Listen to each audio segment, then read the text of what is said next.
నా వైఫ్ అడిగినా తెలుసు 8 ఎగ్ వైట్ ఎగ్ తింటా డైలీ, నైట్ ఫిష్ తింటా, అంతే రెండు. ఏదో లేదు, వెక్స్ అయిపోయింది. ఏంట్రా వెళ్ళిపోలా నాగేశ్వర గారు అడిగినా, నువ్వు ఎందుకు వచ్చావు, నువ్వు ఎందుకు వచ్చి, అయ్యా కరోనా చెప్పి వచ్చే పంపి అయ్యా, లేదు చెప్పి 2 months என்ன వాలంటీరా నన్ను గుండు కొట్టి ఇది చేసి నానంటే நான் எப்படி ஒரு கேரக்டர் வந்து சிவா ஒரு பிளேஸில் போனால் சீடு పెట్టేసి సీడ్ వేస్తా.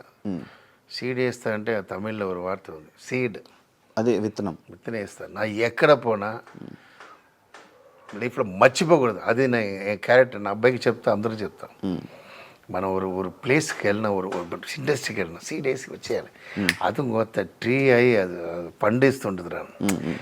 సో వచ్చేసాం, బెస్ట్ చేసి ఇవ్వాల అని చెప్పిన గుండు గుండు అన్నీ ఏదేదో సింబల్ చేసి అది చేసి హైలైట్ చేసి అలా వచ్చాం.